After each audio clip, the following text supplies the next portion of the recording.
Okay, so let's talk about a situation that many of you are going to start to encounter in your apps. So you have your app, it's broken down into some components, but you have a value or a variable, rather, I should say, that you want to share among those components. And you want that variable to have a consistent value and you want it to be as updated as possible. It's something that might change through the course of a user using your app. So it could be something like a total value if you have like a shopping cart, for example, a total value where as the user puts in more things into the shopping cart, you would want that value to be updated and you would want that to be reflected in all the components that use that value. And although that seems like a very simple thing, it's actually quite complex. It deals with a concept called state. And state has to do with at any given time, take a snapshot of your app, are all the values in sync with each other? Are they all updated? So if you have multiple variables in different components, are they all in sync? And that's not necessarily an easy thing to accomplish, making sure that everything is in sync. Okay, so let me demo this app for you. I'm going to demonstrate how to do that in this app. So what I have is really, if you look on the right side here, the emulator, I have just a very simple, I have two buttons. Click to update on the top. I have a text display here, counter value, and then I have a reset. Okay, so what happens is if I click this update button, every time I click it, notice how that counter value updates by 1. So I keep clicking it, adds 1, 5, 6, 7. And then if I click reset, it goes back to 0. Okay, so it seems like a very simple idea. Okay, but if you think about it, think back to when we did web pages. How would you accomplish that on a web page? You might think, okay, well, every time I click the update button, I change the counter variable. That means I have to reset the page. I have to refresh the page. Okay, well, you could do that, but you'd notice that. That would be very clunky. If you think about when you reset a web page, when you refresh, it disappears for a second and then it reappears with the new values. And that's not very user friendly. I want it to be real smooth. I don't want to see a refresh. I want it just this value to be changed. I don't want to see everything disappear and then the new page come back. Okay, so to accomplish those things, we use the idea of state, and we're going to use what's called a state variable. And that's a special kind of variable that's specially designed so that its value is consistent across the entire app. So no matter what component you're in, it stays the same, and it stays refreshed. So every time you change it in one place, it's going to be affected all the way across. So it's going to have the updated value everywhere you use it. Again, that's really useful. So a state variable is you're going to define it and use it in slightly different, actually, I should say, very different ways from the way you define just a regular variable in JavaScript. Okay, so let me demo that with this app. So this app has 3 components.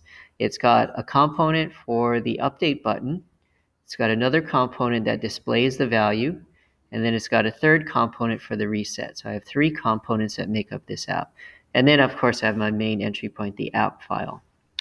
Okay, so let's go to the app file. So what I'm looking at here in the editor, this is the app file here. Okay, so we're going to see some new things here in order to accomplish this consistency, this state variable that we want to use that's going to keep a consistent tally of what our counter is. Okay, so there's some few new things I've got to do here. So first, in my imports, my first import, where I normally have just import React from React, I'm going to add in a new part to that. So notice what I put there. I put import React, comma, curly brace, use state from React. Okay, so use state is a special function that allows us to work with these so-called state variables, these special variables that will keep their values updated across your entire app. So you gotta modify that import. Okay, now let's make our variable. Okay, so in my main app function, let's take a look at this line right here. Okay, so line 8. Const square bracket counter comma set counter equals use state parentheses 0. Okay, so that looks pretty mysterious. So what's going on with that? So in this one line, what I'm doing is I'm defining a variable called counter, which is going to be one of these special state variables that'll hold its value throughout the app. And I'm also defining a function called set counter, which we're going to use to update the value. Okay, so in one line, I'm defining the variable itself called counter. I'm defining also the name of the function that we can call that will update the value of counter. Now I'm going to call it set counter. You can call it whatever you want, but that's kind of a common thing to do is if your variable is counter, then the function that changes it is called set counter. And then I'm going to use my useState function. And the number in parentheses, or the value in parentheses, is its initial value. So what I'm saying is I'm going to make one of these special state variables. I want to call it counter.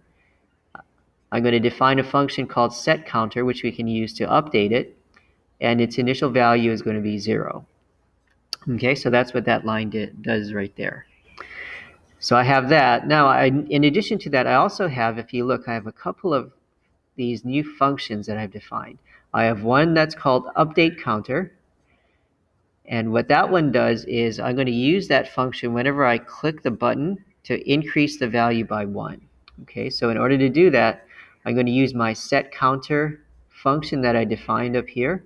I'm going to call it setCounter, and I'm going to give it a value of the current value of counter plus 1. Okay, so what this does is it takes the current value of counter, adds 1 to it, and then stores that back in counter as the new value. So that basically just increments it by 1.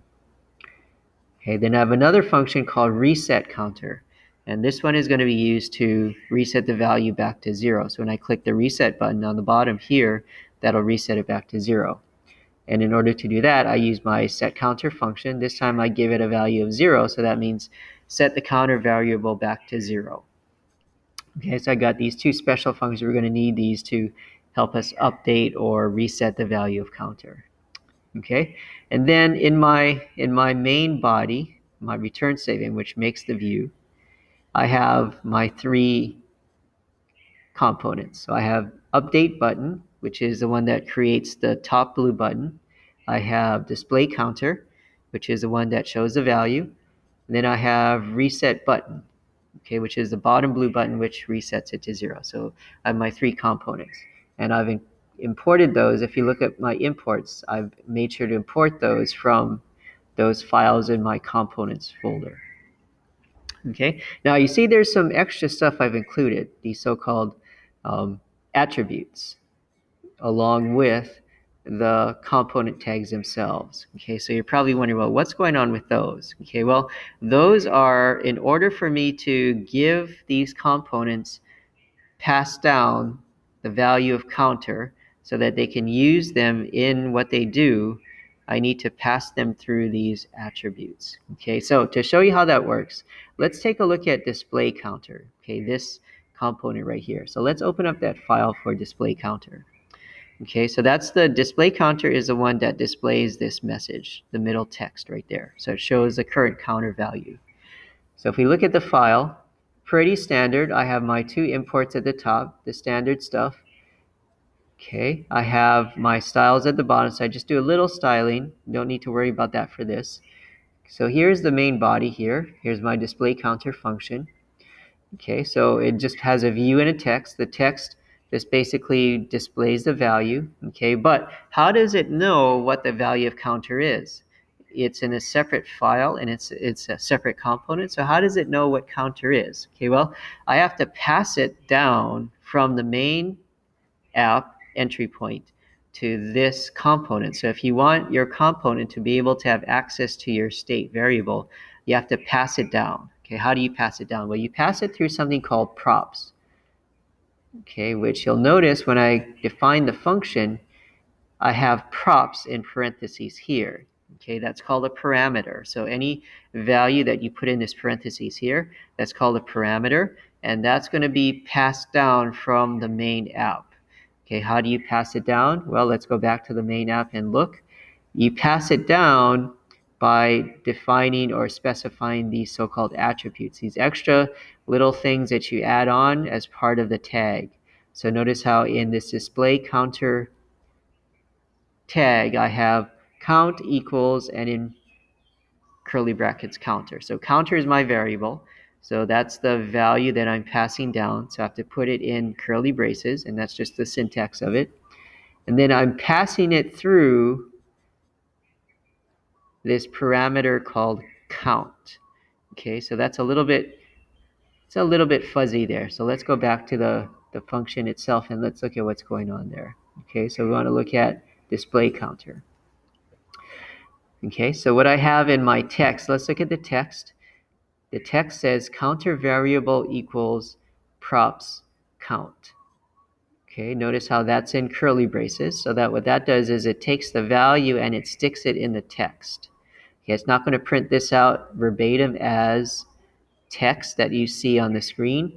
When you see these curly braces inside a text message, that means take the value of whatever variable that is and just stick it in. And that's what you're going to display. Okay, props.count. So props, this right here, this contains all of those extra attributes that you specify as part of the tag. So that contains all of them. Okay, so how do we access the one we want? Okay, well, the one we want is called count. Okay, that's what we called it. We can call that anything, but we called it count. Okay, so to pull that specific one out, because there could be more than one. You could have more than one of these so-called attributes. You could be passing down a lot of information. So in order to specify which piece of information we want, we have to give each one a name, and I called it count. Okay, so in my display counter text display right here, I specify from the props object, which contains all of those values, those so-called attributes. I want you to pull out the one that I called count, okay, which has the value of the counter, and that's the one that you're going to display on the screen. Okay, so that's how we pass down. So if you have a component that you want to be able to use, in which you want to be able to use one of the state variables that you define in your main app, if you wanted to have access to that value and to have it change as that value changes, you pass it down through these so-called props. Okay, so in your main app, you specify one of these attributes, you give it a name, and it's equal to a value, and you put that value in curly braces. Okay, the value I want to give it is counter. It's a value of that variable that I made. And then in that component file, you have props as a parameter to your function. And then whenever you want to use one of your attribute values that you passed in, you do it like this. So you do props dot the name of that attribute, and that will pull off that value. Okay, so it seems, when you first see that, seems a little bit convoluted. Okay, but I'm going to share this. I'm going to, of course, share this snack with you so you can take a look at how that all fits together. Okay, but that's how you keep everything updated, is you pass those values down to your components through these so-called props. Okay, and then that will keep it updated. So if this variable, if the counter variable, this variable changes at some point while the user is using your app, then that value will be automatically updated in all the components that you pass it down through props with. Okay, so it's kind of a neat thing, and that's how you get these modern apps where it seems really smooth when things change. Okay, like that value, you don't see a screen refresh. You don't see things disappear for a second and then come back. You don't see a screen refresh because it's not refreshing. It's just updating that one value there. And if you do things with state variables and these so-called props, passing things down through props, then you're able to get that effect, that really smooth effect. Okay, now last, let's take a look at the buttons, like the update button or the reset button. How do they do their job? Okay, well, the way we do it is we're going to use these functions, either the update counter, in the case of when you want to increment it, or the reset counter function in the case of when you want to reset it back to 0. We're going to use those also. We're going to pass those functions down to the update button or the reset button components through props as well. Okay, so for example, let's take a look at the update button. Okay, this one right here, that component. Notice I have an attribute there that I called update. And what I'm passing down is not a variable, but this time I'm passing down the name of the function, which is update counter, which is the function that will update the value of the counter variable. Okay, so you can also pass down not only a variable, but you can pass down a function that does something to that variable. Okay, so if I look at update button, if I look at that component, Okay, we're passing in props again. We're passing down some attributes from the main program. In my button, I have my title, which is just a text that appears on it. And then I have this onPress. Okay, onPress is an attribute for buttons that specifies what function or what code should be executed whenever you press the button. So whenever I press the button, I want the counter variable to be updated. And so I use the update props, the update attribute that I passed in through the props. And I use that as the function that updates the button. So whenever I click it, it'll use, okay, what function do I use to update, or to what actions do I do when I click it? Okay, well, it's going to be whatever function was passed down through the props that was given the name update in the main program. Okay, well, back in the main program, update, the function was update counter, which is this one right here, which will add 1 to the counter. Okay, so that's how you can actually change the values of a state variable. So you can do it in the main program if you like, or you can do it in one of your components, like how I'm demonstrating here. And the neat thing about it is, so when I when I change the value of that state variable counter, I do it in the update button component, but notice when I do that, it's also reflected in all the other components. So like the display counter component also shows that updated value. So once you update a state variable, then everywhere gets the same new value, has access to that same new updated value. So you don't have to worry about, okay, if I change it here, it's only going to change there, but if I want to see it here, it's going to be different. Okay, so it's not going to lag. It's always going to update with the latest value. Okay, so that's a little bit tricky. I have to admit, that's a little bit sophisticated. We're getting into some pretty sophisticated coding. This is real modern stuff. In old apps or websites, you didn't have to worry about this, because if you change something in the old days, it used to be, okay, if I change a variable or value, I just refresh the entire page and then I just get everything fresh. Okay, well, the problem with that is it's not very smooth. Like, you want to see something smooth. Like when I update, I don't see, the page refresh. I don't see the screen disappear and then come back. It just stays, everything stays as it is, except that one value that just changes. Okay, that's how you want to see your modern apps. That's a real good looking app. And to get that effect, you have to use these so-called state variables. Okay, so what I want you to do is, if you need to use that functionality, I want you to look at this. I'm going to share this snack with you, of course. I want you to really look at how it ties together. Okay, so look at how the state variable is defined.